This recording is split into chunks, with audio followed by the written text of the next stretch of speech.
Hello, welcome back to my vlog. If you have been following my previous episode of Bergamo and Verona, you should know that I am heading to Florence.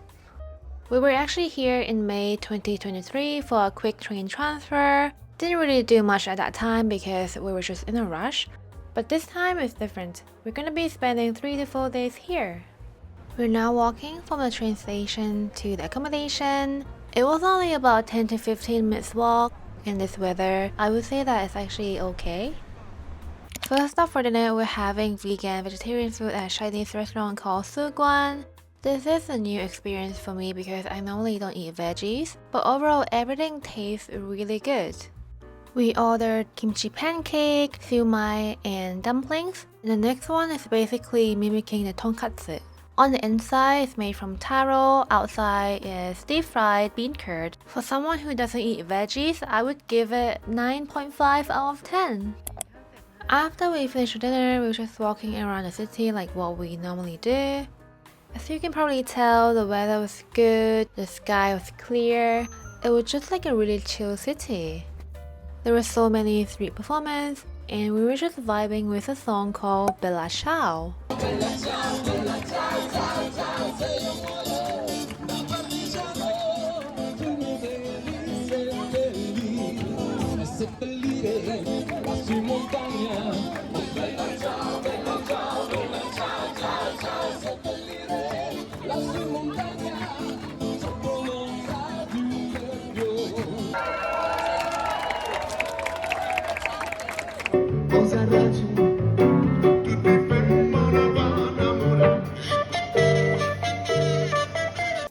I'm pretty sure that you all can tell by now that Florence is such a nice city. I really like the color combination of the canal, sunset, lampposts, and buildings. Can you see that they just blend in so smoothly together? For the next morning, we had breakfast at our accommodation because it was part of the package. It was mostly continental, so they have things like croissant, coffee, hot chocolate, sausage, ham, butter, and so on. Next up, we're at the Galleria dell'Accademia to see the very famous Michelangelo's work, Mr. David. The actual sculpture is about 5 meters tall, so if you compare me to it, I'm basically an ant. Hey, David! We're in the next room where it contains probably over 200 pieces of sculpture. I was overwhelmed in a good way of how many pieces there are.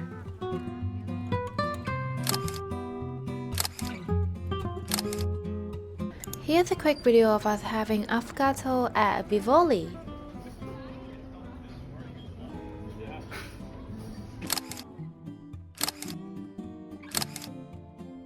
We're now queuing up for a really famous restaurant called Trattoria Zaza. They're so famous for the Florentine steak, and now we're gonna give it a try. Actually, I don't eat beef, so I got myself a lobster pasta and a truffle fries. And that steak that you're seeing now weighs 1 kilogram. The total came to 97 euros. I have to say that this is probably one of the most expensive meals I've had in my life. Hello. Last day in Florence. Last day in Florence. That's what I just said. We bought the tram ticket, which cost 170 euros per person. Once you validate the ticket, it will last for about 90 minutes. For lunch, we decided to have all-you-can-eat sushi, which cost 1680 euros per person. Unfortunately, I was kinda ill that day, so I didn't eat as much, also didn't do much vlogs as well. I mean, you never know when you're gonna feel sick, right? We're just checking the board for our train to Milan, and it has been delayed by 15 to 20 minutes.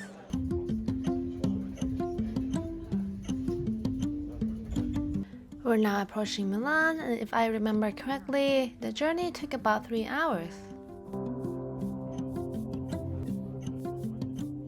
So we just left the station and now we're heading to the accommodation. The weather was hot, but I felt like Florence was way hotter. For Milan, it feels like pollution hot, if you know what I mean. My first impression of Milan was that it feels a bit like New York.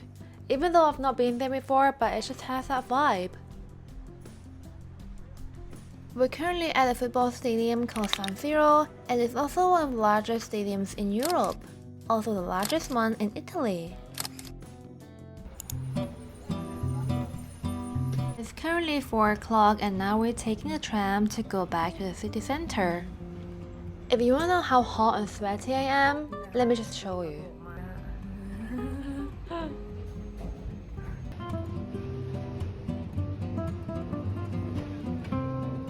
If you have a chance to visit Milan, please make sure to check out Starbucks because they have all these machines where you can just walk around and then see the entire process of coffee roasting. And honestly, you don't have to buy anything, just go inside for the experience because it was fascinating. Next up, we went to the Galleria Vittorio Emanuele II. It's one of the major landmarks of Milan and they have all these bougie stores that I cannot afford.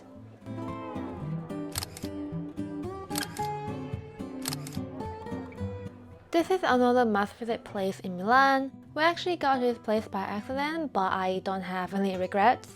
I don't actually know what this place is called exactly, but we're just walking alongside the Naviglio Grande Canal. And we had dinner there, we got risotto and carbonara.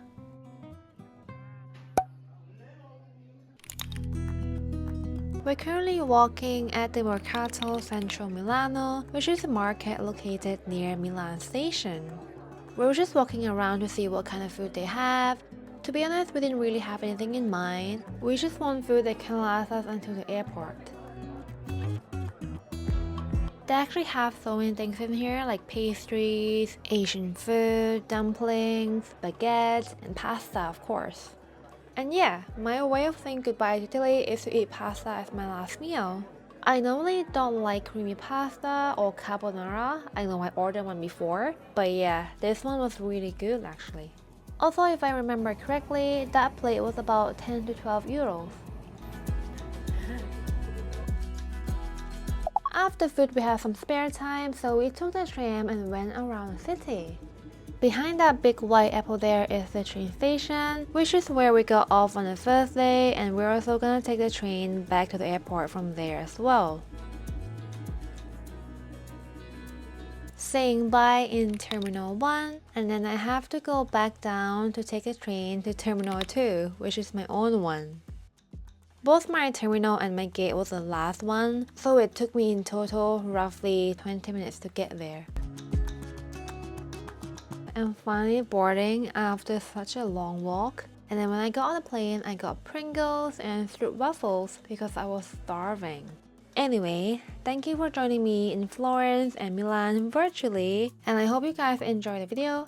Ciao!